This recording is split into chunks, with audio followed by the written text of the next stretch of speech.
Gaindé 2000 célèbre les 20 ans du guichet unique Orbus. Le 4 juin 2024 au Radisson Blu Hotel. Gaindé 2000. Célébrons ensemble 20 ans d'innovation et de performance. Bonjour à tous, assalamu alaikum, bienvenue sur la TFM, sant leen gërëm leen ci ànd beeg ñun tey jii ñu am benn émission spéciale ñu fas yéene waxtaanee ci xarala yu bees yi rawatina ci loo xamante ni dafa suqali réew mi ci anam yi ñu nekk tey jii ñu fas yéene waxtaanee ci Orbus nga xam ne mu ngi fêté ce 4 juin c'est 20 ans ici au Sénégal ci loolu sax nag dañ ciy ànd ak ñi nga xamante ni ñoom ñoo ko initié muy Gaindé 2000 notamment avec son administrateur monsieur Ibrahima Noureddine Diagne. Monsieur Diagne ñu ngi lay nuyu di la ziar bienvenue. Merci maa ngi lay nuyu di la sant ci invitation bi. Merci beaucoup dinañ yaatal waxtaan bi ci kanam tuuti du moom dong ñu ngi tamit ak colonel Abdourahmane Wade moom mooy directeur des systèmes d'information bu douane sénégalaise colonel Wade maa ngi lay nuyu di la ziar di la dalal jàmm. ñu ngi lay fay soxna si di la ziar yow tamit. di la remercier ci invitation bi. bu ñuy wax nag ci wàllu li ñu nar a waxtaanee tey jilee am na ñoo xamante ni ñoom ñooy acteurs yi des acteurs portuaires ñu regroupé wu ci lu ñuy duppee CAP muy communauté des acteurs portuaires tey jilee ki leen jiite muy Baba Tall moom tamit dañuy ànd ak moom ci waxtaan bi monsieur Tall ñu ngi lay nuyu. jërëjëf soxna si maa ngi lay fay di la gërëm ci invitation bi di am contentement di teewee jataay bi ci waxtaan bi ci mbirum port ak mbiram Gaindé 2000. alors yàgg nañ di dégg Gaindé 2000 Orbus douane acteur portuaire loolee lépp tey jii dañoo fas yéene yaatal ko ci émission bi la waaye laata loolu am na benn vidéo bu ñuy dem xool ñu dellu siwaat mu retracer un peu parcours bi nga xam ne Gaindé 2000 def na ko jaarale ko ci Orbus.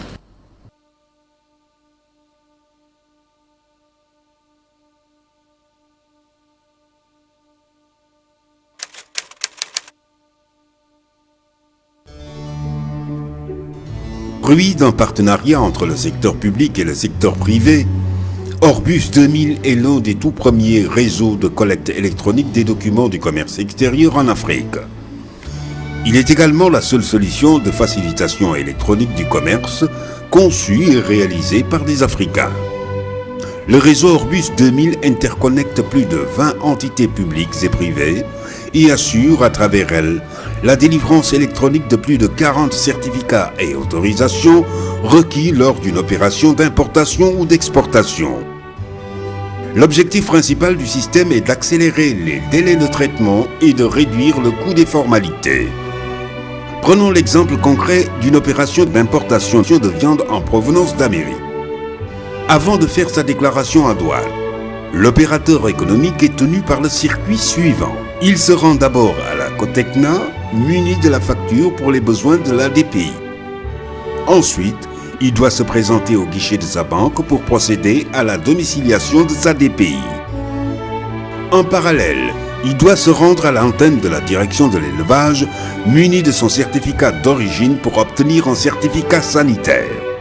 Il doit aussi faire une demande d'importation de produits alimentaires auprès de la division du contrôle de la qualité. Il doit également domicilier son attestation d'importation par sa banque. L'autorisation de change est requise pour le règlement de la transaction. La demande est faite au niveau de la banque. La police d'assurance est aussi requise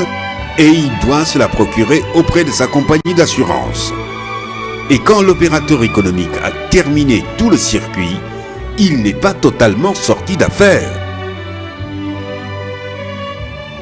Désormais, avec le réseau Orbus 2000, ce circuit se résume en 3 étapes. Saisie, collecte, routage. L'utilisateur crée un dossier sur le système Orbus en remplissant un formulaire électronique. Il scanne la facture et tout autre document d'origine. Dès qu'il valide le circuit électronique qui lui est proposé, le moteur Orbus 2000 soumet électroniquement sa demande à toutes les administrations concernées. Celles-ci reçoivent les demandes et délivrent les autorisations et certificats si toutes les conditions sont remplies. Au moment de faire la déclaration en douane, le commissionnaire agréé doit juste saisir le numéro du dossier Orbus sur le système Gaindé de la douane. Toutes ces transactions s'effectuent sur le réseau Orbus, en moyenne sur une demi-journée et avec 0 déplacement.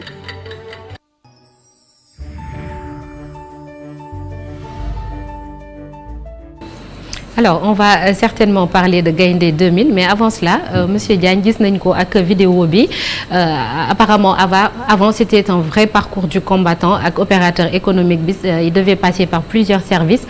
pour lijjanti ay këyit ak yu ni mel mais vraiment avec Orbus 2000 on a vu qu'il y a des changements n'est-ce pas est-ce que mën nga ñëw expliquer bu gën a yaatu naka la indi ay coppite ci liggéey yooyu. waaw jërëjëf si laaj bi man mii sax su may seetaanaat film bi day mel ni damay nekkaat si jamono bi nga xam ne. ñu ngi koy taxawal projet bi ndax li nga fi gis nii. 2004 la. jamono boobu fekk na ne douane defar na système Gaïndé depuis 90. li nga xam ne lépp moo jëm si douane loolu fete woon na boobu pare. la moo manqué woon nag mooy balaa ngay dem douane da nga waroon dajale ay documents yu bari. parce que document yooyu mi ngi jóge ci yeneen administration bu dee ay produits pharmaceutiques la li jëm ci wér bu yaram li jëm ci lekk bu ci nekk rek am na loo xam ne dax koy laaj ci formalité yooyu yëpp nag da nga waroon dem administration bu nekk nga dem déposer le matin bu ngoonee ñëwee nga jël déposer waat nattoon ko daal mu nekk ci fukki fan boo ko daan xool bu lu taxasee ba teg plateforme bi nag dañu jël procédure administration yu yëpp liggéey boobu nag jël na at yu bëri ndax mi ngi commencé 96. 96 on commencé di saytu lépp li nga xam ne mooy li administration yi di def ci import export jël loolu yëpp nga def ko ci benn plateforme ba nga xam ne opérateur économique bu soxlaa def import wala export ci benn action kese lay def information yëpp daal di circuler ci administration yëpp. amoon na nag ay jafe-jafe yu ci nekkoon jamono boobu mooy administration yu bari amuñu woon informatique. te boo ko doon xool tam jamono boobu courant bi nekkuloon loo xam ne dafa disponible. donc il fallait nga équiper administration yooyu ci ay machines il fallait nga jël ay dispositions ci courant bi il fallait tam nga def internet jamono boobu nekkoon tam loo xam ne yombul woon internet tey la yomba mais jamono yooyu nekkoon na loo xam ne jafe na. loolu nag la Sénégal def ci 2004. diggante boobu ba léegi nag lu bari dina ci yokku na ci. dinañ ci ñëwaat xam naa. absolument dinañ ci ñëwaat ci kanam tuuti alors colonel Wade à chaque fois nit ñi d'habitude bu ñu déggee Gaïndé rek dañ koy assimiler à la douane ñu ngi koy wax sànq am na loo xam ne indi na ko en termes de gain de temps ak wàllum coût loolu mën nga ci revenir. waaw bu ñu amee occasion yu mel nii balaa ñuy tontu ci question boobu dañuy sant suñu kilifa yi nga xamante ni. jiitu nañu ci liggéey bi am lu am solo loo xamante ni jot nañu ko ci dox ndax tey bu ñuy wax automatisation des procédures administration des douanes daf ci jouer un rôle précurseur ba tax na ñooñu teel nañu xam ne modernisation mi ngi jaaral ci moyens yi nga xamante ni mooy technologie de l'information yu xarale yu wees yi ba tax na comme ni ko Ibrahima waxee ñu koy nuyu moom tam ak président Baba Tall ñoom ñuy bokkal liggéey bi comme ni ñu ko waxee administration des douanes dem na ci automatisation depuis 1990 boobu léegi nag ñu am liggéey bu am solo boo xamante ni ñu ngi koy def pour yembal liggéeyu jënd ak jaay bi nga xamante ne nii dafay jéggi frontière muy importation ak exportation bi mu ko defee nag am na ci loo xamante ne nii yëg nañ ko ci lu gaaw a gaaw ba nga xamante ne nii moom moo tax mission bi ñu confié muy jëm ci mobilisation des recettes lutte contre la fraude système Gaïndé permettre nañu ñu mën ko doxal ci anam yoo xamante ne nii yu mucc ayib la bu ñu àggalee waxtaan bi nag continuer waxtaan bi nag dinañ leen wax exactement ginnaaw système Gaïndé lan la Orbus indi ci lu wees boo xamante ne ni daf ñu jàppale ci liggéey bi gën a conforter yoon bi nga xamante ni administration douane jël na ko ci modernisation ak automatisation de ces procédures. D'accord. En attendant président Tall yéen ñi nga xam ne yéen ay acteurs ci wàllu woowule yan coppite la système bi indi ci seen liggéey. jërëjëf soxna si bu ñu nuyoo ñi no bokk ak plateau bi di la gërëm di remercier aussi mbooloom autorité portuaire ak douanière yi nga xam ne moom lañ sax liggéey bi bu ñu wax port nag dafa wax lu ñuy wax flux port marchandise la ak bateau te port bi la gën a nekk ci kanam mooy port bi nga xam ne nii dara du fa taxaw ci loolu nag comme ni ko Ibrahima waxee léegi depuis 2004 ñu doon liggéeyee moo tax bi ñu seetaan léegi vidéo bi métti woon na lool ci jamono yooyu waaye pendant 20 ans ak évolution bi ñu nekk ci système boo xam ne économie mondialisée la automatisation douane bi nga xam ne commencé nañ ko depuis 90 accompagné par Gaynde ñun acteurs yi dañ cee gisoon bopp. Pourquoi? Parce que daf ñu doon coûter gain de perte de temps. te ku wax perte de temps. wax ay coûts wax ay coûts donc ñun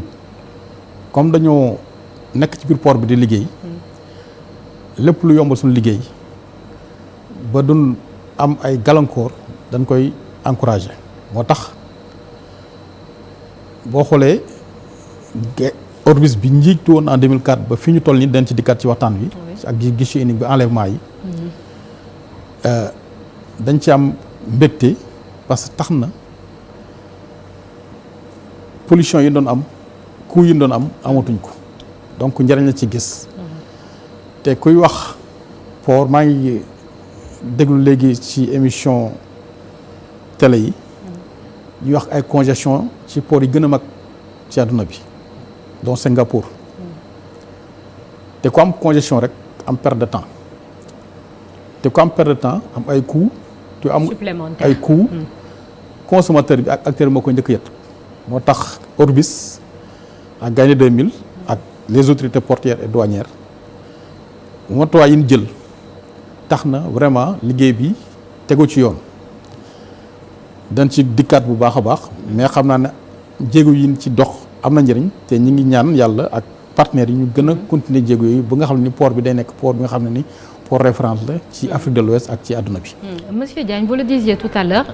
ça a commencé avec la douane ñoom en 90 après 2004 ak système Orbus bi pourquoi il a fallu tout ce temps-là yaa ngi ko doon wax yi tamit jafe-jafe yi lié à l'accès à l'informatique à l'internet ak moyens yeneen yi lan moo tax ñu jël temps boobu noonu yëpp en dehors de cela.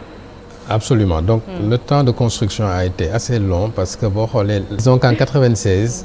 l'informatique était quand même quelque chose de très complexe. Internet n'avait pas encore démarré donc les systèmes qui échangeaient entre eux c'était des technologies assez lourdes assez coûteuses et pas faciles à mettre en place moo tax quand même vraiment la douane a été très avant-gardiste parce que c'est en 1986 que la douane a commencé à se dire qu'il fallait informatiser donc quand la douane a terminé son informatisation ça a permis en interne à la douane et dans la relation entre le transitaire et la douane d'avoir une informatisation mais toute la documentation qui était nécessaire pour l'import-export cette documentation-là était restée papier ce qui veut dire que la douane recevait énormément de papier pour ensuite faire un traitement informatique donc on avait une automatisation mais qui ne pouvait pas remplir 100% l'efficacité recherchée il fallait que tout ce qui précède la douane soit également quelque chose d'automatisé et c'est ça qui a fait naître le projet Orbus et un projet qui a été inspiré et soutenu par l'administration des douanes donc on l'oublie souvent mais c'est une initiative publique puisque la douane à travers le comité de gestion de l'informatique douanière partenariat public-privé voilà ça veut dire que exactement lu am solo la ndax ñu bari dañuy foog ne mbirum kenn la mais Orbus mbirum communauté la moo tax boo xoolee administration douane mi ngi ci acteur économique yaa ngi ci et donc du loo xam ne nit a ko moom loo xam ne communauté moo ko moom waaw te peut-être bu nu gën a xóotalee dañu gis ne internet bi nag moo nu permettre nu mën a def ay avancées yu bari diggante bi tamit douane a fait beaucoup d'évolution sur le plan informatique évolution yëpp di ànd ba indi fu nu tollu tey d'accord colonel Wade ci diggante boobu noonu 90 ba ngeen di door a tàmbali ba fii ñu toll ci 2024 bi ban évolution la ñu jàpp ni moom moo am ci liggéey bi liggéey bi évolution bi ci am na solo ndax comme ni nga ko waxee léegi Orbus bi nga xamante ne nii moom moo waral tey ñu daje fi dafa nekk solution informatique boo xamante ni GIE Gaïndé 2000 moom moo ko développé mais GIE Gaïndé 2000 qui est un partenaire de l'administration des douanes comme ni ngeen ko waxee dafa nekk benn exemple de partenariat public-privé très fécond boo xamante ni nii résultats yi ñi ngi ñëw ñi ngi koy gis ci Orbus mais ñi ngi koy gis ci yeneen solution yoo xamante ni mi ngi ñuy permettre ñu jëmale kanam liggéey bi ndax tey bu ñu xoolee dédouanement dafa nekk processus boo xamante ni dafa complexe système Gaïndé bi ñu ko mettre en place dafa nekkoon lu ñuy wax guichet unique douanier mooy ne mën ngaa def say formalité douane ci enregistrer sa déclaration mooy transitaire bi moom mooy enregistrer indi ci biir système Gaïndé système bi def contrôle mais balaa boobu monsieur Ibrahima Diagne wax na ko léegi dafa am loo xamante ni moom la ñuy wax les formalités qui sont préalables mooy pré-dédouanement. maanaam balaa ñuy egsi ci yéen. waaw am na fi ñu war a jaar. fi ñu war a jaar nag douane dafa xam ne am na lu mu ci jot a def mais am na lu des te dafa nekk loo xamante ni lu am solo la ci liggéeyam pour ñëwal ko mu jàpp ne nag comme mënut a nekk fépp mu jàpp ne war na nouer partenariat ñu xalaat càmbar gis ne forme bi nga xamante ne ni moom la GIE bi mën nañu permettre ñu atteindre suñu objectif ñu ni kon pàcc boobu nga xamante ni moom mooy jiitu dédouanement bi dana jaadu ñu confier ko à ce partenariat mu mettre en place une solution bi nga xamante ne ni moom mooy Orbus comme ni ñu ko waxee léegi dafay nekk plateforme boo xamante ni plateforme de collecte électronique des documents nécessaires au dédouanement lépp lu nga xamante ni nii ñu ngi ko soxla ci këyit pour préparer dédouanement dañu koy dajale électroniquement fexe ba nga xamante ni dootul soxla ñuy dem ci administration yi di déplacer wu di ko fa uti aussi bien mën nga faa am muy aussi bien administration publique yi que ay organisme privé ñooñu nga xamante ni dañuy soxla seen këyit pour def dédouanement ñu mettre en place une plateforme boo xamante ni daf la ñuy permettre ñu am documentation boobu ba pare suñu ko amee nag collecté ko ba pare daal di koy router ci système informatique bi donc mu dugg ci système Gaïndé ba nga xamante ni nii léegi bu ñu fa ñu toog inspecteur bi nga xamante ni moom mooy def contrôle am dina def contrôle te du soxla transitaire bi acteur bi di ko dem di déplacer wu di jëli kayit donc loolu déjà dafa nekk avancé bu am solo muy wane ni 1990 ak léegi ba jamono jii ñu nekk nii gis nañ fi ay jéego 30 ans yu jéego yoo xamante ni jéego yu am solo la yoo xamante ne nii ñii nekk acteur portuaire acteur aéroportuaire tous ceux qui sont dans les activités du commerce extérieur gis nañ ni xarala yu am solo la te xam naa ni dinañ ci dellu si pour wax performance bi nga xamante ni moom la plateforme informatique yooyu muy Gaïndé muy Orbus ak yeneen yi nga xamante ni dinañ ko jot a waxtaanee. plateforme yooyu apporté nañu ko. ci dédouanement bi. alors justement président Tall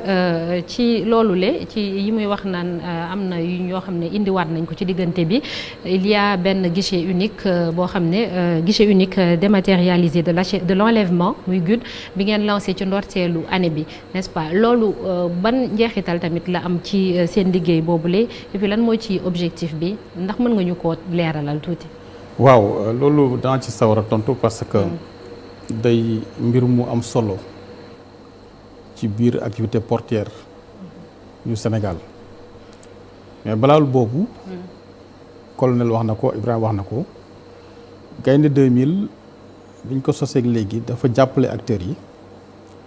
pour que seen liggéey mën a gaaw 2004 la ñu wax la Orbus commencé woon maa ngi rappelé wu boo daa def ay opération exportation da nga doon dem ci administration yu bëri publique ak privé muy assurance banque ministère du commerce ak chambre de commerce bu dee produit halieutique da nga doon def direction pêche di collecter ay documents pour mën ko dajale ñu tamponné la yëpp pour que mën accompagner marchandise bi te perte de temps boobu ñu doon am surtout fekkee administration bi dafa am lu ci xaw a yéex tuuti dana fekk marchandise bi egg te document yi du pare. bu ko defee nga am ay surcoût bu ñu wax compétitivité te loolu mooy rôle lu Cap Sénégal aussi communauté bi ñun ñooy premier ambassadeur u portu Sénégal yi nan lañ mën def ba port bi compétitif ci lan xamee jàppee ne loolu bi ñu ko lancé en 2004 ñu réussir ko nag. parce que kenn waxatu ko muy première étape bi. deuxième étape bi colonel wax na ko léegi automatisation des procédures douanières avec le système Gaïndé depuis 1990 bu ma jumul ba 2010 peut-être la am Gaïndé intégral ak internet xarale yu bees yi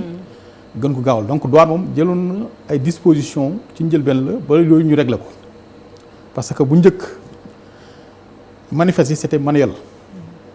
déclaration c'était manuel amutoon benn sécurité wala bu amee sécurité tamit daan na am loo xam ne mënoon na rëcc loolu réussir nañ ko donc mu des nag liñ gagné woon ci benn def pré-dédouanement bi maanaam formalité yi yëpp yi jiitu gagné ko ci dédouanement yi nga xam ne tey jii boo dugalee sa déclaration bu complet def naa du mat 24 heures nga am sa bon douane. te avant ça prenait combien de temps? Ça prenait plusieurs heures, ça dépend 4 jours 5 jours 6 jours ça dépend. léegi loolu yëpp ñu gagné grâce à Orbis et à l'administration des douanes dañ koy perte ci enlèvement bi parce que portu Dakar bu marchandise xase ba egg si dafa am enlèvement mooy lan comme ça mooy tasal ko ñi enlèvement mooy nga jël marchandise bi egg si na port Dakar mbala aéroport nga jël ko dem livrer ko borom. comme son nom l'indique. comme son nom l'indique. mais loolu dafa am procédure parce que port Dakar activité portuaire de façon générale d'où l'importance de Cap Sénégal dafa bëri ay acteurs publics ak privés ci liggéey boobu même bu dee benn conteneur la wala benn colis manutentionnaire bi am na ci lu mu ci war a liggéey d'abord avant manutention bi consignataire bateau bi manutentionnaire bi transitaire bi transporteur bi compagnie bi ñooñu ñëpp nag parcours wax nga ko léegi parcours du combattant la woon donc liñ gagné ci temps dañu doon wër ñooñu ñëpp fu nekk ñu dem jël fa facture fu nañu dem fay moo tax ci réglementation bi ñu may la sax franchise 10 jours entre bi bateau bi ñëwee ak bi ngay enlever marchandise bi 10 jours pour nga mën a terminer formalité mais malgré loolu. maanaam 10 jours yooyu du am benn surcoût. amul benn pénalité. mais malgré 10 jours yooyu dañoo seetlu woon ay tardement ci procédures yi moo tax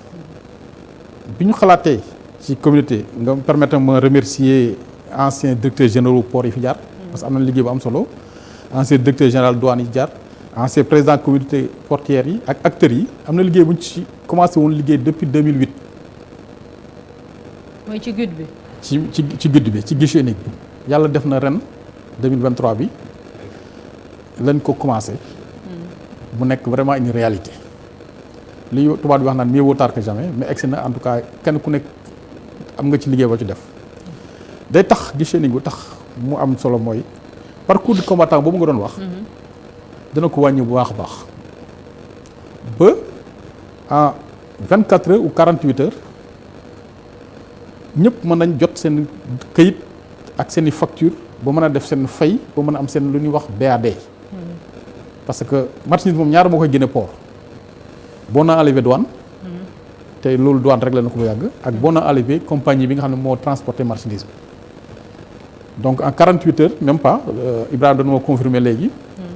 mën nga pare ndax guichet unique bi dana tax nga mën a loolu mën a pare bu ko defee lan mooy def dem jël sa marchandise génn ko ci port donc 10 jours yooyu ñu doon wax je pense que dana tax ak guichet unique bi ba kenn du supporter benn pénalité parce que pénalité yi ci ëpp solo mooy siresari ak magasinage te loolu moom maanaam xaalis booy sànni la pénalité la donc en tout cas guichet bi nga xam ne nii sumb nañ ko di ñaan aussi ñëpp approprié wu ko surtout sama mbokk acteurs yi administration bi lu am solo la ci njaxtalu fluidité ak décongestionnement port Dakar et par conséquent maîtrise des coûts de passage portuaire et par conséquent maîtrise de la vie chère pour le consommateur final. Donc guichet unique bi am na solo pour que loolu yëpp ñu mën fa egg bu loolu weesee tamit. ndax lu mu gën di yàgg dafay répercuté wu ci consommateur ci panier de la ménagère ci coût yi. marchandise consommation yi. lu mu gën a yàgg ci port bi wala lu mu gën a taxaw day répercuté ci panier de la ménagère donc guichet unique solution la te beneen mbir mi nga xam ne am na ci solo te bëgg ko ci doole mooy. dana tax ñu mën a situer responsabilité parce que mbir bu amee procédure. kenn ku ne am lu war a def ak jamono bi nga ko war a def. boo ko deful day gàllankoor système bi. te guichet bi day tax bu gàllankoor amee rek goulot d'étranglement dana mën a situer bi à temps réel kan mooy responsable bu ko defee kooku nag mooy supporter les conséquences. loolu aussi lu am solo la ci guichet bi di ko rafetlu bu baax a baax. alors monsieur Diagne mu mel ni besoin bi mi ngi fi woon ndax jafe-jafe yi nga xam ne énuméré nañ ko sànq léegi lan moo tax élaboration bi jël autant de temps 2008 n'est-ce pas vous avez dit ba 2023 lan moo waral loolu alors que yeneen ñi nga xam ne ñoo nekk ci sous-région moom lu mel ni Abidjan nga xam ne dañuy nekk sax en concurrence ak moom bu ñu rombulee ba pare ñoom tamit ñoom amoon nañ ko bu yàgg qu'est-ce qui explique cela. waaw la question bi am na solo parce que ñetti pàcc la benn bi mooy la nga war a def balaa douane. benn bi mooy lu ngay def si douane. benn bi mooy lu ngay def ba jël sa marchandise bu douane pare si yow bu njëkk bi wax nga ko jël na temps def nañ ci pratiquement 7 ans mais boobu défi technologique la woon. défi conduite du changement maanaam nit ñi xamuñu machine xamuñu sax jamono boobu nag nga koy utiliser donc foog nga former foog nga def lu bari. bu ñu nekkee ci partie douanière bi boobu moom 90 gën a tine yàgg donc foofu tam gënoon na yomb a def léegi bu mujj bi nga wax mooy foo xam ne ci ngay enlever marchandise boobu moo jël benn temps boo xam ne mun naa ne justification bi dootul nekk technologie ndax technologie baa ngi fi woon ba pare depuis 2004 nekkul tamit li nga xam ne acteurs yi dañ ko soxla wala soxlewuñ ko mais nag dafa nekk beneen défi mooy consensus xam nga looy liggéey rek dafa am ay acteurs yu bari yoo ko bokkal ku ci nekk day soxla gis ci boppam su may naan gis ci boppam du ci wàllu njëriñ rek mais ci wàllu cër tamit ndax loolu la dëkk bi di doxee nit ñi il faut nga mën a liggéey ak ñoom loo xam ne ku ci nekk day jàpp ne bokk na ci defe naa ne boobu jël inclusion bi perte nañ ci temps parce que tamit administration day changé tey da ngay am benn responsable fii suba keneen mi tourné mais lu ci am solo mooy yàlla dimbale nañu ci depuis mun naa ne 2003 mu am une convergence parfaite entre la vision douanière vision portuaire vision des acteurs yàlla def yëpp aligné donc nit yi bëggandoo ko dafa mel ni rek tey bu ma koy jéem a natt mooy comme bu dee da nga bëgg a dem Ndar bu la neexee nga dox bu la neexee nga jël oto. wala avion sax waaw ñett yëpp a ngi fi yow yaay xool nag ba moo lay amal njëriñ am na koo xam ne dina ko jaral mu dox ndax bëggul paas mais bu demee ba yàgg dina xam ne bu yëgoon fay paas ndax da koy fajoo coono bi ak faju bu mu ci def donc nekk daal li nga xam ne daal mun naa ne jamono bi nu toll nii gis nañu ne tamit du technologie rek défi consensus lu am solo la ak leadership ndax loolu moo fi nekk ci côté acteur portuaire yi nekk fi ci côté douane nekk fi ci côté port ci boppam ak gouvernement bi tamit ndax c'est une volonté du gouvernement de pouvoir mettre ça en place te boo xoolee tamit c'est une directive internationale maanaam actuellement pooru àdduna bi yëpp dañ leen sas nu mettre en place système bu mel noonu ndax kenn mënatul di topp ay kayit rek pour mën a def ay enlèvement colonel yaa ngi doon wax tamit sànq ci performance yi ñu ñëwaat ci n'est-ce pas ci dernières années au niveau de la douane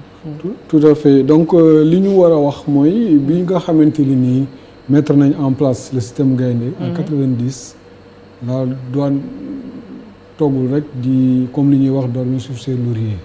dafa am lu bari loo xamante ni jot na fi xew ci diggante bi bu njëkk bi ba ñu defaree Gaïndé ba pare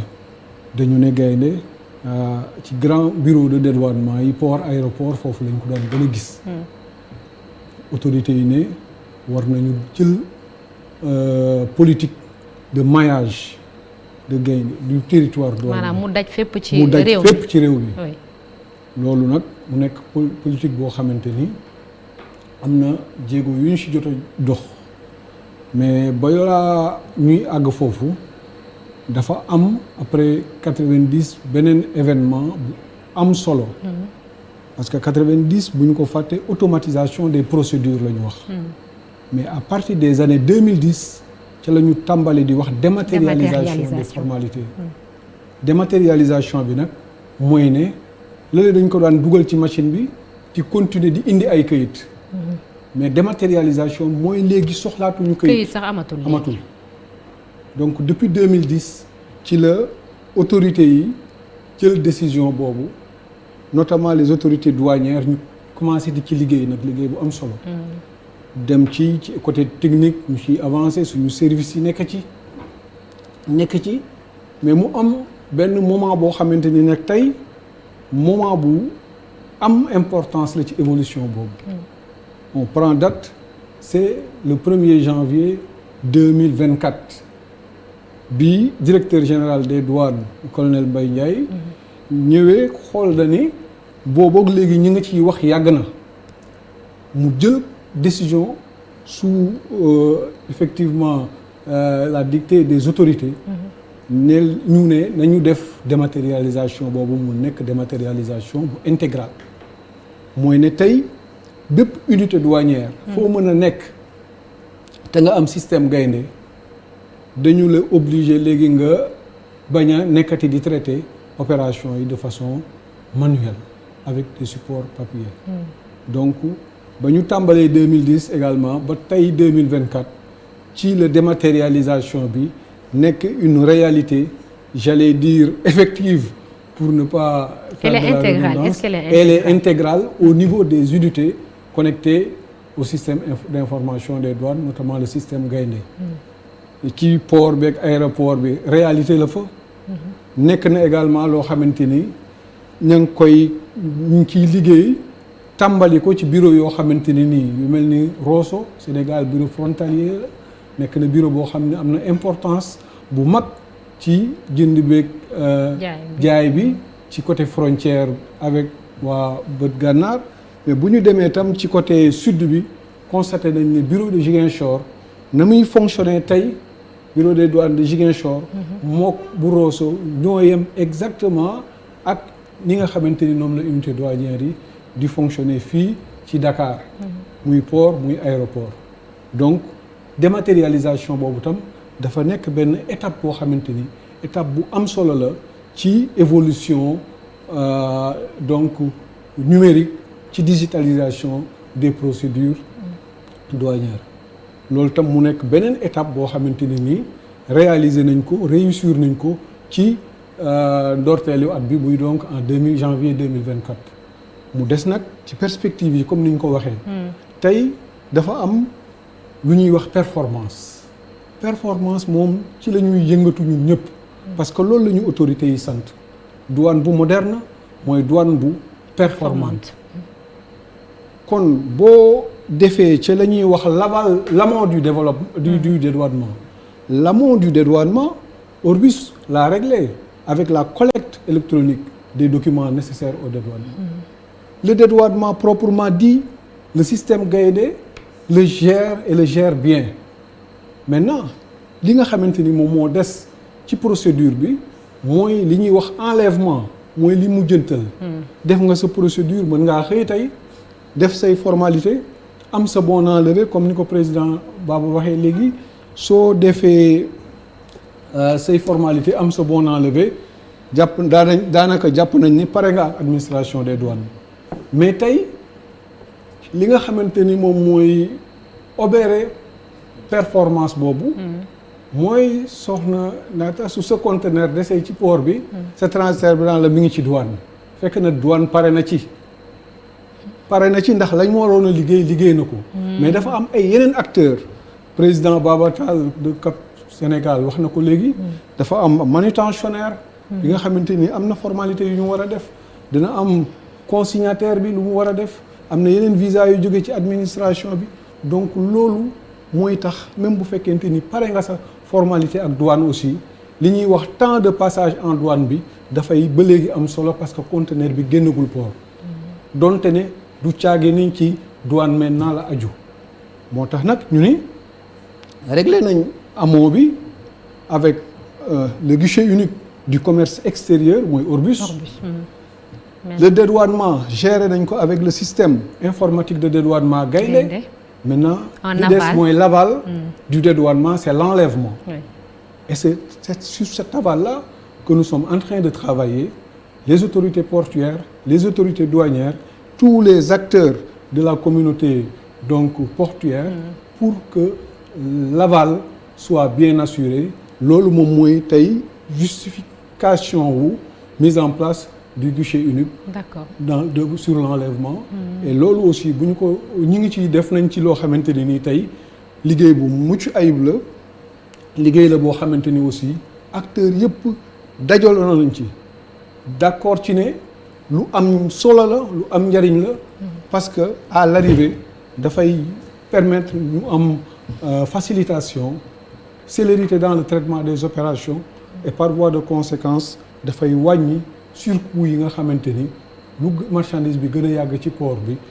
mu gën a am ay surcoût donc mu impacter négativement sur effectivement le prix de la marchandise au niveau du consommateur final. Donc projet boobu yaakaar nañ ni mooy li ñu ci jotee des pour que ñu am maintenant à l'arrivée de l'automatisation de la dématérialisation de bout en bout. Donc loolu yaakaar naa ni GIE bi à Gaïndé 2000 donc Orbus amaat na ci am solo lu mu ci liggéey mais il l'a fait en relation avec les autorités portuaires, les autorités douanières, mais surtout également les acteurs portuaires et ñu magnifier véritablement synergie bi nga xamante ni ñun ñëpp ñuy liggéey ci chaîne logistique internationale bi am nañ ko ci projet boobu mu nekk projet boo xam ne à coup sûr tàmbali nañ ko côté technique yi ñu war a def yëpp liggéey nañ ci mu desoon peut-être volet boo xam ne xëy na appropriation la te acteurs yi yaakaar naa ni xam nañ njariñam te yaakaar naa ñoom ñëpp ñu ci jàppee dina nekk loo xamante ni dinañu permettre ñu bañ a ñu jàpp léegi lu ñuy wax congestion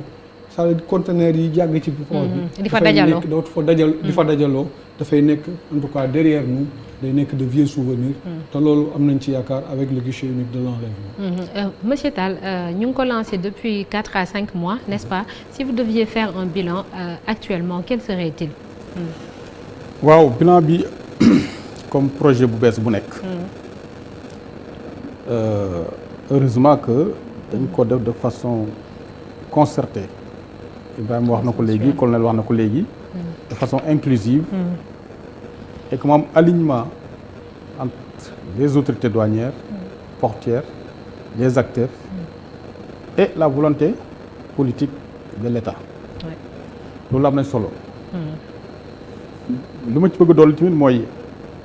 ñi ngi wax souveraineté économique souveraineté alimentaire mais souveraineté numérique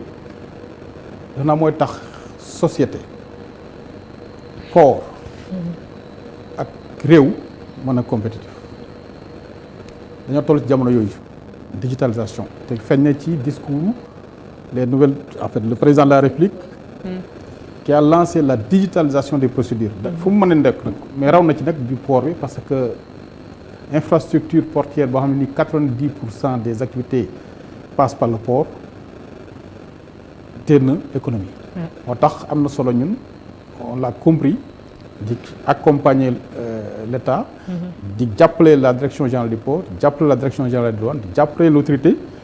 parce que mooy suñu njëriñ aussi loolu am na solo beneen mbir mooy communauté des acteurs portuaires du Sénégal dañu wax dafa am ay perspectives ay port yu bees parce que bu njëkk benn port moo fi am muy port Dakar léegi am nañ ñaari projet de port muy port Bargny Sendou ak port Ndayane ak port secondaire yi muy Kaolack muy Ziguinchor te foo gis frontière la colonel wax na ko léegi douane daf ñu ci am liggéey bu am solo ñu koy rafetlu acteur di ko rafetlu parce que mën nga nekk frontière u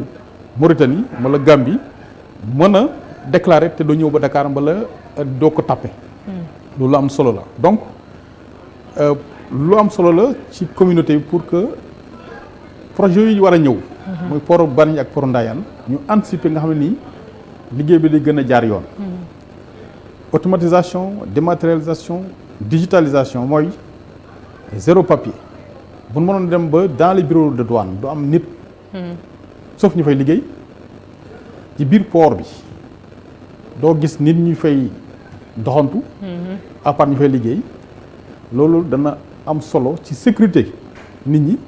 mais c'est sécurité transaction yi donc loolu moom mbébét bi donc bi ñu commencé guichet unique bi ba léegi 2023 maanaam le 31 mai 2023 lañ convier moo tax inclusion bi dafa am solo maanaam acteurs yëpp ñu daje ñu kenn ku ne indi sa solution ñu xool lan mooy force yi benn bu nekk lan mooy faiblesse yi ak lan leen war a jubanti ba par interconnecté ko avec le guichet unique donc loolu 31 mai 2023 lañ commencé. ça fait un an. ça fait un an mais fekk na aussi ñuy def période test yi ñu rencontré acteur bu nekk xool procédure nu mu liggéeyee ak nan lañ ko mën a interconnecté ba kenn ku ne gis sa bopp ñu def benn phase pilote test qui a duré de décembre je pense ba janvier ou février ñu soog ko lancé comme projet bu nekk nag loolu conduite de changement lay am parce que du ñëpp ñooy gis seen bopp ci mbir mi moo tax ci début bi am nañ ci ay résultats satisfaisants parce qu'il y a plus de 6000 dossiers en tout cas ci dernière réunion bi ñu def yoo xam ne enrôlé leen ko jaar na ci guichet unique bi mais des na donc te am nañ yaakaar na ci fan yii di ñëw solution hybride bi ñu amoon maanaam mu am ñaari solution yi dana dem ba mu nekk benn nga xam ne solution digitale te loolu aussi di ci remercier Gaïndé 2000 mooy partenaire technique bi wane xarañteem ci àdduna bi te loolu aussi c'est important du Sénégal rek mais wane ko ci àdduna bi moo tax en tout cas ñun ñu ngi koy rafetlu di xam ne tey am nañ si ay résultats satisfaisants te bëgg nañ aussi ci fan yu ñu ñëw mu dem ba am digitalisation globale et totale. donc loolu mais qu'est-ce qui pourrait bloquer quand même cette digitalisation wala dématérialisation totale bi. alors li ko mën a bloquer mooy peut-être une meilleure compréhension. te loolu aussi. ci planning appropriation aussi de tous les acteurs. voilà loolu aussi am na ci. mais loolu je pense que tey ñaari mbir am na. mooy est-ce que guichet unique am na njëriñ maanaam est-ce que service bi nit ñi soxla nañ ko loolu moom réunion yi ñu am fépp devant l'autorité même. ñëpp ànd nañ ci ne lii mënul ñàkk ci réew mi. c'est un besoin. maanaam c'est un besoin te ñëpp ànd nañ ci. ñaareel bi mooy lan lay jar ak lan la lay apporter loolu xëy na comme dans toute activité. kenn ku ne am nga si gis-gis. c'est sûr. donc peut-être gàllankoor bu fekkee am na ci foofu la nekk tuuti mais am na ay sensibilisation wax na ko gain économique bi. situer les responsabilités éviter des pénalités aussi loolu moom mooy li nga xam ni consommateur bi ak acteur bi dana ko ci gagner ñaata lay jar nag c'est discutable tout service est payant te loolu aussi am na liggéey bu am solo bu ñu ci def. ànd ceeg administration douane administration port Gaïndé ak acteurs yi ak ministère du commerce. pour que service bi par rapport ak prix bi muy nekk loo xam ne nii yenoon na maanaam ci la sax ñun acteurs yi d'abord ñoo ko njëkk a commencé ne liñ ciy fay ci service bi par rapport ak li ñu partenaire technique bi doon def mën nañ ko mën a xoolaat ko ba nga xam ne nii yenn produits de première nécessité yi du fay muy ceeb muy diwlin muy suukar ak blé. donc ça concerne pas tous les produits. ça concerne pas tous les produits am na exception. ñaareelu mooy exportation. comme dañu nekk ci pays boo xam ne nii. il faut ñu équilibrer la balance commerciale. dañuy encourager l'exportation foofu aussi wàññi nañ ko de plus de 75%. ñetteelu mooy plus dossiers yi di bëri conteneurs yi bëri mbala volume bi. plus prix di wàññi maanaam tarif dégressif lay doon. donc loolu xëy na Ibrahima dinañ ci ñëwaat bu baax a baax. mais loolu moo des mais am nañ ci yaakaar te ñu ngi ci avancé bu baax a baax. pour njëriñu réew mi ak njëriñu économie sénégalaise parce que loolu moo intéressé acteurs yi. loolu moo intéressé sénégalais yi te loolu moo ñu intéressé aussi. Monsieur Diagne c'est quoi la suite maintenant ak GUD bii nii. waaw je pense que c'est une étape importante. qui vient d'être franchie parce que léegi les 3 maillons. du commerce extérieur sont couverts par des systèmes. et ce qui vient d'être dit a tout son sens parce que quand même la notion de souveraineté elle est là c'est-à-dire le système en amont est un système conçu par des Sénégalais. avec des technologies et une expertise sénégalaise. Oui. Le système douanier a été conçu par des Sénégalais avec une expertise et des technologies sénégalaises. Et la troisième chaîne également. Donc, day wane que les autres sphères de l'économie peuvent se baser sur l'expertise sénégalaise pour construire une nation digitale. Donc loolu déjà c'est à titre d'exemple. Deuxième défi yu nekk sunu kanam mooy que dañu bokk ci ay espace économique. ñi ngi ci UEMOA ñi ngi ci CEDEAO léegi ñi ngi dugg ci zone continentale de libre-échange. ZLECA bi aussi. ZLECA exactement donc ñun système yooyu yëpp ni tabax def na ne am nañu avance. ci dëkk Afrique yu bari parce que tamit comme nu ñu ko waxee Gaïndé mooy premier système automatisé en Afrique bu africain yi defar. Orbus mooy premier guichet unique bu africain yi defar. Enlèvement mun naa ne peut-être mooy premier bu africain yi defar mais du premier bu fi taxaw ndax diggante bi comme toog noonu yàgg defuñu dara yeneen système ñëw noonu en Afrique ba occuper place bi mais day tax ne Sénégal tey niveau d'intégration bu mu am wax dëgg yàlla xanaa yenn réewu Asie lay jéem a comparer tel boppam wala xëy na yenn réewu européens yoo xam ne sax ñu ci bari ñoo leen raw. parce que mais est-ce qu'on a repris cette place-là qui était peut-être occupée par des étrangers maintenant totalement wala partiellement? Sur le plan performance portuaire boo xoolee Dakar Abidjan doon reculer parce que am na benn dëkk boo xam ne dafa servir d'exemple dans beaucoup de domaines mooy le Togo dafa nekk dëkk bi nga xam ne ñoom dañu décider ne domaine boobu kenn du leen ci xaw xam nga lépp ci décision lay commencer rek ñu jël matuwaay yu ci war lépp ba nga xam ne tey nekk na port bi nga xam ne mi ngi challenger sur toute la côte mais Dakar avantage bu mu am mooy bateau foo munti jógee Dakar ngay njëkk laal balaa ngay laal feneen. C'est ça. Donc Sénégal bu nu amee une logistique portuaire boo xam ne dafa nekk de haut niveau am système d'information bu nekk de haut niveau. ba pare nga taxaw Dakar mën na dem feneen moo xam ci raay la wala ci tali la. wala même sax si cabotage nga jaaraat ci yeneen bateau. day jox une place avantageuse pour le Sénégal ci lépp loo xam ne day jógee si Amérique wala Europe war a wàcce Afrique si côté Atlantique bi donc défi yi des na ñun ci suñu wàll en tant que guichet unique. mun naa ne défi bi dafay nekk noonu fexe ba normaliser technologie yi ba nga xam ne lépp loo xam ne jóge na ci beneen système ci monde bi bu ñëwee suñu système yi dina ko mën a digérer ba pare ñun tamit suñu joxee information ba pare li ñuy génnee yeneen système ci monde bi dinañ ko mën a consommer nga xam ne kon défi technologique du amati léegi la mooy des ci performance bi mooy lépp lu jëm ci logistique réglementation tam ci lay jouer pour que Sénégal mën a jouer vraiment les avant-postes en matière de logistique sur le continent africain et man gëm naa ne loolu mën na nekk ndax lu ci des bariwul mais mi ngi tàmbalee comme ni mu ko waxee ci volonté politique boo xam ne day articuler ñëpp avancé mën a pousse pour ñu yegg foofu. alors colonel Wade yéen a représenté état bu ñuy wax tamit ci jafe-jafe yi xañ na ku ci nekk am na ci apport boo xam ne war nga koo mën a def ñu ngi wax sànq ni il a fallu des quand même discussions consensuelles pour mën a arriver ci lii nii ndax jàpp nga ni li ci des nii dinañ dem ba mën a gën a compétitif xaj na ci wàllu boobu. côté boobu moom am nañ ci yaakaar bu mag a mag ndax tey effectivement comme ni ko autorités yi waxee autorités yi dañu insister sur lu ñuy wax souveraineté numérique à côté de tous les autres aspects de la souveraineté souveraineté numérique boobu nag dama yaakaar ni lii nga xamante ni te am na ci écosystème aéroportuaire boobu exemple la boo xamante ni buñ ci sukkandikoo am nañ yaakaar ne dinañ ko mën a yaatal ci yeneen administration yi et ci yeneen entreprises yi de manière générale ci côté boobu nag mënuñu ñëw wax fii ba pare te duñu mentionner véritablement Gaïndé 2000 le GIE Gaïndé 2000 ci li nga xamante ni indil nañu ko ci écosystème du numérique ndax solution yu bari yoo xamante ne ni développé na ko permettre na administration yi en général ñu dem ci modernisation ñu dem ci digitalisation ñu leen di ci remercier xam ne suñu autorités yi nga xamante ni ñoom ñoo defoon choix boobu ci partenariat boobu juumuñu ndax tey les faits sont en train de leur donner raison ñu ngi ciy liggéey te am nañ yaakaar ni itam bu ñu capitaliser expérience boobu danañ amaat yeneen solution yoo xamante ni dinañ ko mettre en place pour conforter tout cela mais expertise nationale boobu tam dafa nekk loo xamante ni mënuñu koo wax te duñu tudd l'expertise au sein même de l'administration des douanes parce que ce que nous avons pu réaliser lan la ñu jot a def tey mooy dañoo am avantage am ay agents des douanes yoo xamante ni ils ont cette double casquette d'être agents des douanes et d'être des ingénieurs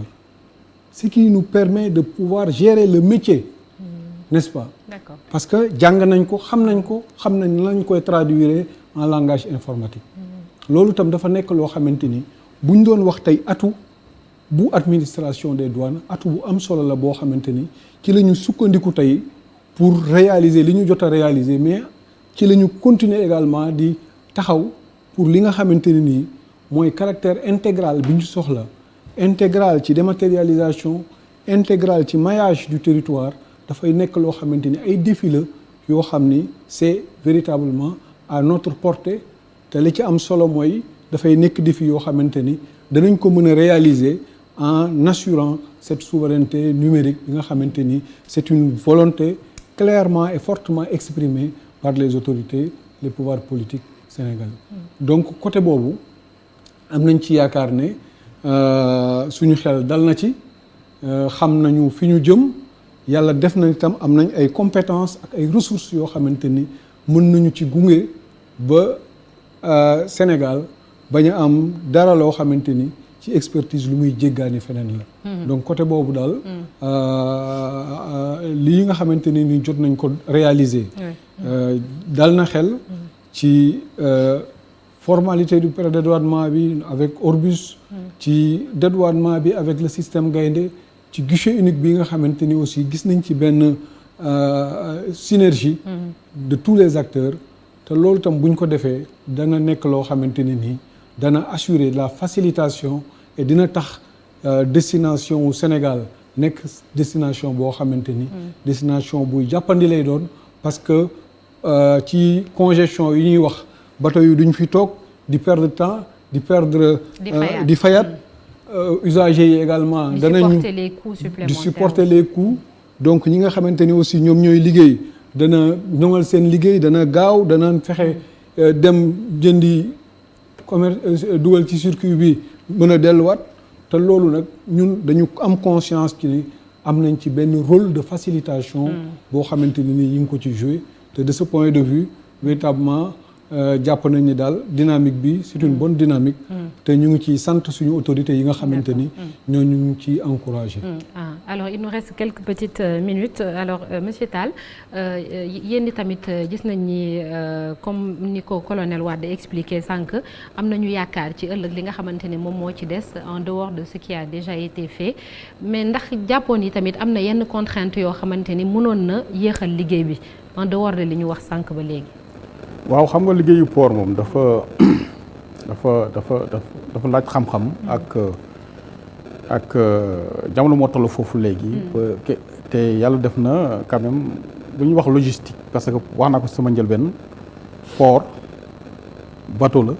ak marchandise. le bateau gagne de l'argent à mer pas en rade pas à quai marchandise d'ailleurs léegi en logistique d'ailleurs. kenn bëggatul di stocker marchandise les gens dañuy liggéey ba wax lu ñuy wax flux tendu te loolu nag lu ko mën a am mooy ñett mbir moo tënk ci logistique de façon générale mooy les flux d'information te loolu je pense que avec les autorités portuaires douane ak le partenaire technique liggéey nañ ci liggéey bu am solo ba nga xam ne ni tey communication ak information yi avec le monde extérieur avec pour le commerce international loolu am na ci ay pas yu am solo pour que nit ñi di mën a waxtaan. beneen flux bi mooy flux physique c'est-à-dire que jëlee marchandise ou un bateau d'un point A à un point B loolu bu flux d'information yi jaaree yoon je pense que loolu da ci topp. ñetteel bi nag ñaar yooyu bu ñu ko réglé ba pare mooy le flux financier mooy maanaam li ngeen gagné ci temps ak ci kii nan lañ ko matérialiser financièrement donc moo tax. en plus lii projet nii benn projet la ci projet yi nga xam ne nii communauté des acteurs portuaires sumb nañ ko ak autorité sénégalaise yi pour mën a rendre le port attractif li ñuy wax port Dakar mooy port bi gën a bien placé en tout cas au niveau Afrique par rapport ak l'Europe l'Asie et à l'Amérique mënuñu comprendre nan la yeneen port yoo xam ne nii port Dakar nga jëkk a touché soog leen touché ñooñu gën ñoo ñu jëtuñu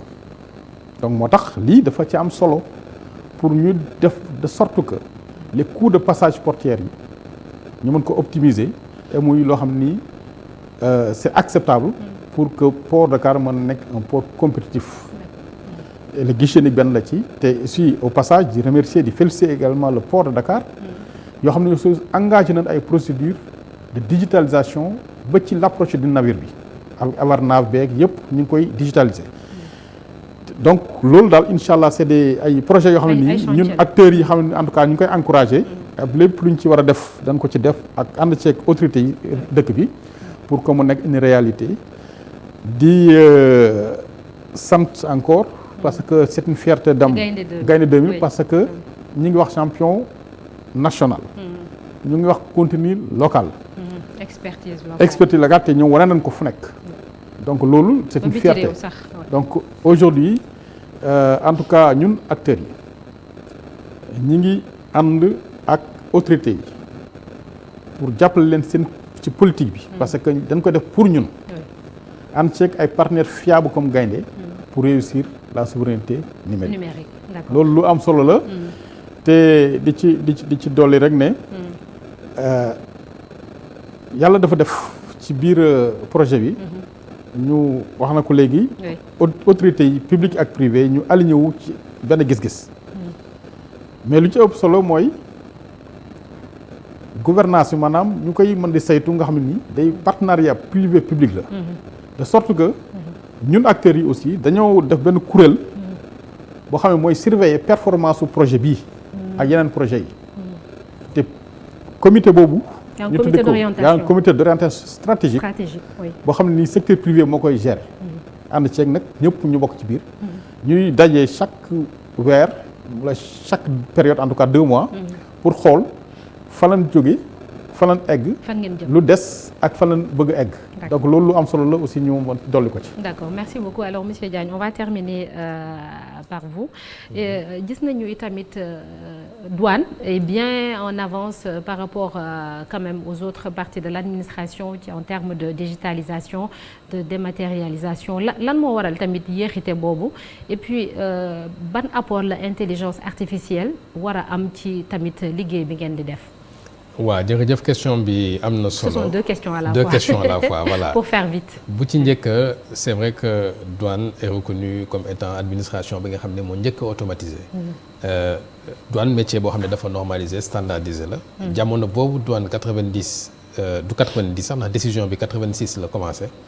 jamono boobu mun naa ne leadership la moo tax mu nekk une question importante mooy ay autorités yu toog. ne ñun am nañu xam-xam te dañ koy defal suñu bopp ñu décider ko ba pare mu nekk donc wane na ne douane vraiment benn école la pour administration yu bari mën a am ci exemple naka la ñu mën a demee dans des conditions aussi difficiles que les années 80 ba tollu fii nii aujourd'hui mais comme ni nga ko waxee c'est très bien anticipation yëpp am parce que douane tam bu ñu doon defaat l'histoire di nga gis ne saa yu moderniser rek ngay dégg ay opérateurs yu naan ah non lii wala lale mais tey njëriñ baa ngi fi ñun tamit film bi boo ko xoolee. des gens qui ont peur du changement. toujours mais loolu da nga koy nangu ndax noonu la changement bindoo te da nga war a def lépp la nga mën a def pour convaincre nit yi ne seen intérêt la. comme défi yu nekk suñu kanam tudd nga intelligence artificielle.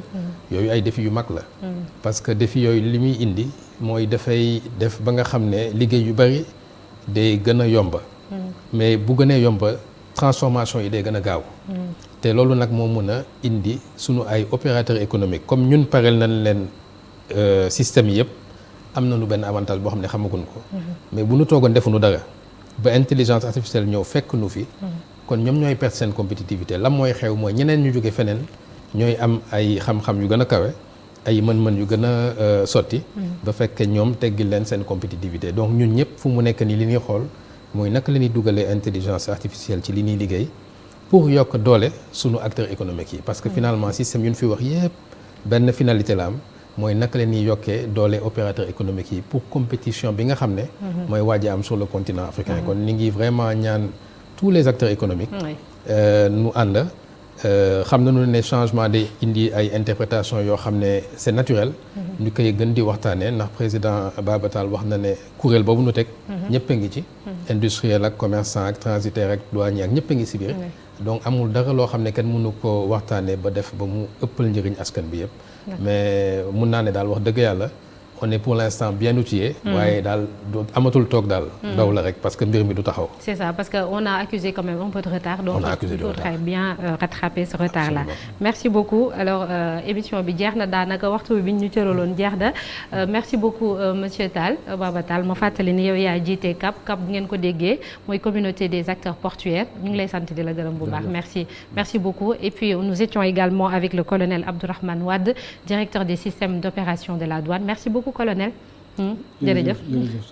monsieur Nouridine Diagne Ibrahima Nouridine Diagne moom moo jiite Gaïndé 2000 et puis Orbus on le rappelle qui fête ses 20 ans ce 4 juin 2024 bon anniversaire à vous. merci beaucoup et ça a été un grand plaisir de partager ce plateau avec le colonel Wade et le président Tall et avec vous-même et ça nous a permis j'espère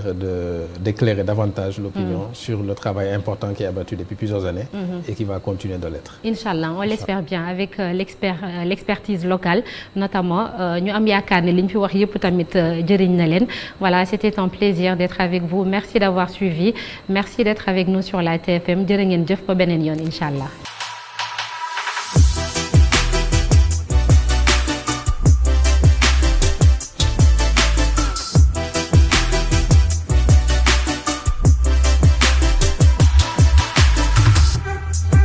Gaïndé 2000 célèbre les 20 ans du guichet unique Orbis. Le 4 juin 2024 au Radisson Blu Hotel. Gaïndé 2000. Célébrons ensemble 20 ans d'innovation et de performance.